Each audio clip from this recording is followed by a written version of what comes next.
What's good, everybody? Big Brother XTV with another video from my favorite YouTuber, in the sentence. I love watching this dude video. We're gonna do some reacting to this shit about Lil Zay Osama, dumbass.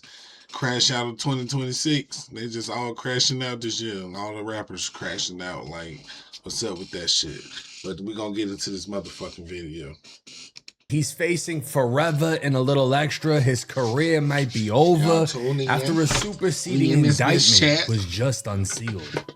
A federal grand jury in Chicago has indicted 7 men on robbery and kidnapping offenses for allegedly participating in a violent home invasion in Winnetka, Illinois last month. Winnetka is one of the most expensive suburbs in the Chicago area, with many luxury homes showing a median price of $2 million, with the most famous being the Home Alone house from the 1990s classic. Roughly 20 miles from downtown Chicago, this wasn't the type of area you'd see Chirac drill rappers sticking someone up. But as we all know, you can never be surprised when it comes to Chicago. U.S. attorneys received search warrants within 12 days of the home invasion, but kept them under seal while continuing to obtain evidence to identify and arrest additional defendants involved in the violent incident. The superseding indictment charges 24-year-old Deshaun Brown, 24-year-old David Franklin, 22-year-old Anthony Ramsey, 28-year-old Isaiah Dukes, 30-year-old Keel Dukes, and 23-year-old Jalen Chambers with conspiracy to commit robbery and kidnapping in connection with the home invasion that took place March 8th. The 7th defendant has not yet been filed into the paperwork as he was just arrested. Now everyone knows Isaiah Dukes is none other than Chicago rapper Lil Zay Osama, and Keel Dukes, aka Big Folks, would be Zay's older brother. Anthony Ramsey, aka Lil Ant, is also said to be related to the brothers. No stranger to law enforcement, Zay was indicted by the feds after leaving a Glock with a switch inside of an Uber in New York City. He'd controversially be sentenced to only 14 months in federal prison and would be released in late 2024.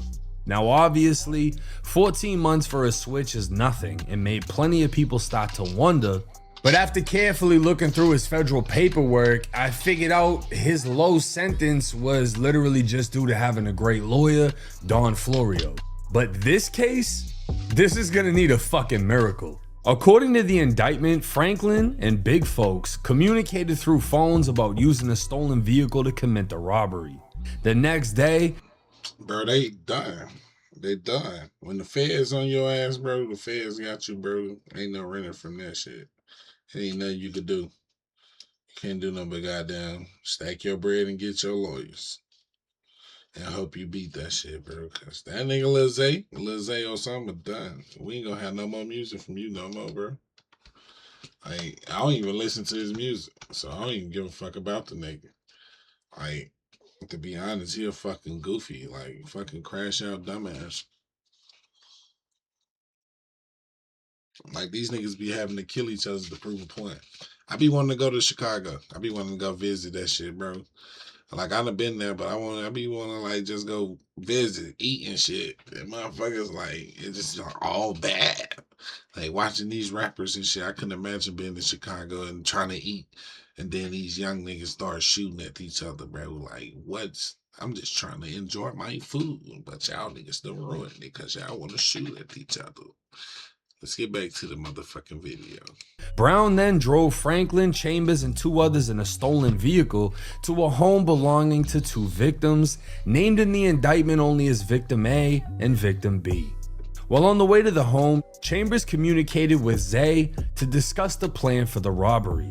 Once outside the home, Brown walked up posing as a food delivery driver to cause an individual within the home to Not him being a DoorDash driver. And they opened the door, I wouldn't even trust him. Bro got a whole backpack. How you delivering food with a backpack? In the snow. So you mean you tell me you out here on a bike in the snow?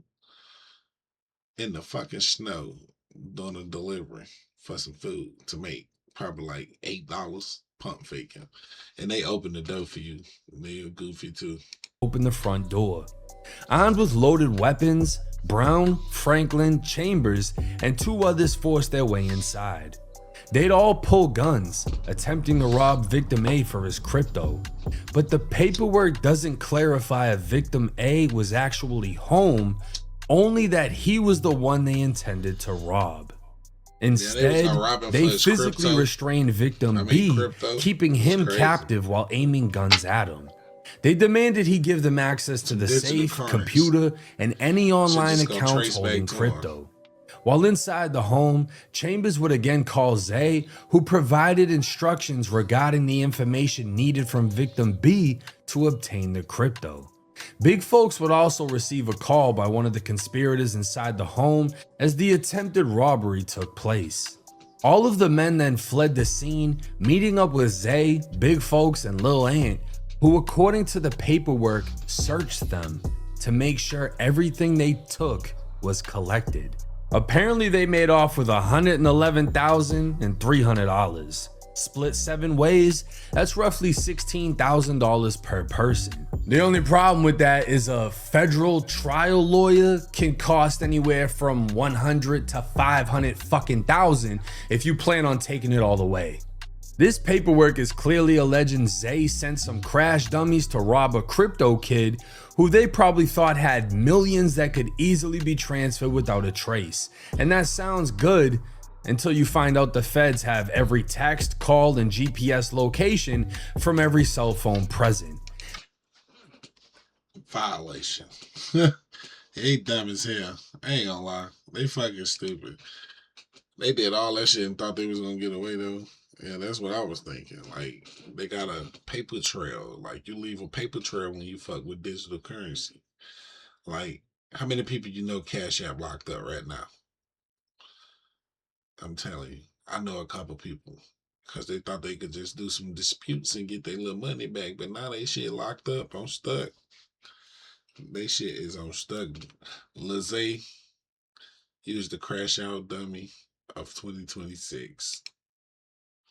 Real crash out dummy. Stupid. Dumbass. Stupid. Another stupid. Let's get back into the video. They know who made calls from inside the home during the time of the robbery. They know who texted what. They have the entire timeline of how this was planned and executed. And for kidnapping, all of these men face up to life in federal prison. For interference with commerce by threat of violence, up to 20 years.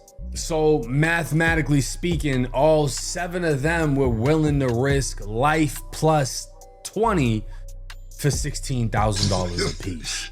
Now the biggest factor in this case is going to be the victim cooperating, which obviously he already is.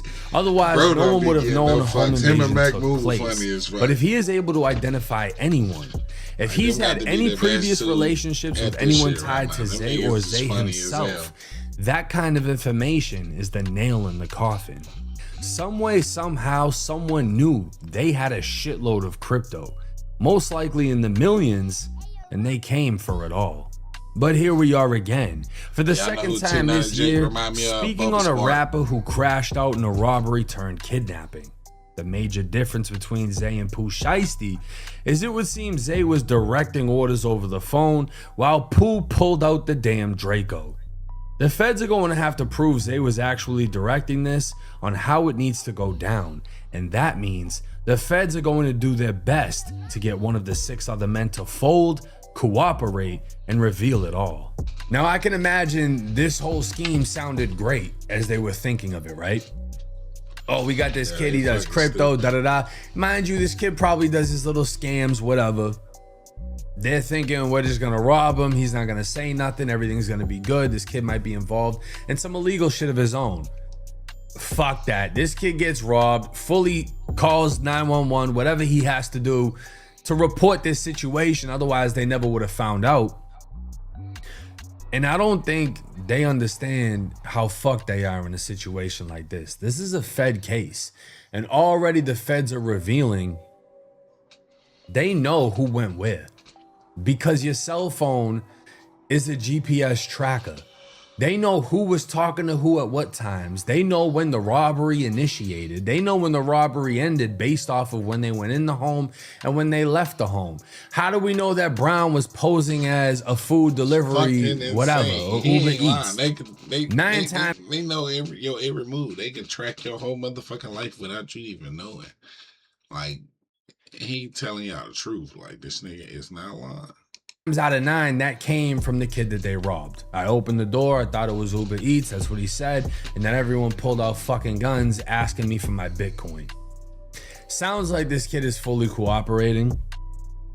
Like I said, if this kid knows who Zay is, if they've had any interactions, which is how they were able to obtain the information that this kid has mad crypto, they might be fucked in this case. Otherwise, Zay is going to be able to afford the best lawyer, as the rappers always do. His lawyer is going to try to pick this shit apart. The phone calls claiming Zay was instructing them on how to do this and that, whatever. Because I mean, to be fair, right? If you call my phone and you're like, yo, how do I like send crypto? And I'm like, oh, you just need this and that, and you do this and that, and that's it. And they hang up. I don't know if they're in the middle of a fucking robbery. I don't know what they're doing. They just called me and asked me about some damn crypto. But in that sense, you would kind of have to admit to having that conversation. Zay's lawyer, I'm sure, is going to be able to figure this out. And to be honest with you, as much money as Zay be dropping on jewelry and everything else, it's hard to imagine he needed this. I can imagine the other guys being broke as fuck, but not Zay. Zay lives out in LA. He doesn't live in Chicago. He's been escaped Chicago. So it's like, why would he need to even be involved in this situation? The whole Pooh Shiesty and Gucci thing, it wasn't about the money, it was about the contract, which technically made it about the money. But he took all that other shit just to add disrespect to the situation. Versus in this situation, what the fuck are they, did you think you were really gonna get off with 10, 15 million in crypto and just bust that shit down with the homies and nobody was gonna figure nothing out and that kid wasn't gonna say nothing about it? Like, these crypto kids love getting next to the rappers and love acting like they're doing this crazy shit. Like, there's a lot of kids that come from money and then figure out a way to turn their parents' money into their own money, but they want to like sell drugs and shit just to feel like they're living that lifestyle, as if they made it and they can relate to the rappers, and then they get around the rappers just to get robbed by the rappers. So the major thing in this, we're barely seeing any information. Everything that I gave you in this video is the subtle layout that the feds have given. More paperwork is gonna drop. We might get pictures, surveillance, we don't know what the fuck we're gonna get. But there's gonna be a lot more shit that's gonna come out. I'm gonna keep y'all updated and in tune about the situation. We're gonna see how bad it is. I'm not gonna say anything sounds good though, because anytime the feds indict you, you're kind of essentially looking at some... You fuck, you get indicted by the feds, bro. You fuck. My little brother in the feds right now. Like, he fucked. He got to do the whole 35 years. He fucked. Time. How many people have we really seen walk away without getting time from the feds? How many people haven't had to sit down for months, if not over a year, fighting a fed case? This is gonna put him away for a little bit. Definitely the other people he was with. And like I said, if they're all broke as fuck and the feds are like, hey, you're facing life plus 20. We don't even want to give you 30 years. Best we can do is like 20, and you at least get to like go home at some point and not die in the feds. But you need to cooperate. It's pretty fucking likely someone's gonna take that opportunity. Sadly, that's just what it is. And everyone knows this when they get into these situations, but it's kind of like a gambling addiction. He ain't lying. You know there's a chance you could get away, and if you get away, you know you could get away with possibly millions. In this case, it was only 111,000. That really ain't shit, because 7 ways, that's 16 a piece. That ain't nothing. That's bill money if you got money. You know what I mean? But we'll see what happens. I'll keep y'all updated. It's 1090J. I'm rocking with y'all. He might be a dumbass, but I don't think he that dumb. Peace, y'all. We out. See y'all niggas in the long run. I'm gonna drop my gaming channel soon. Make sure y'all subscribe.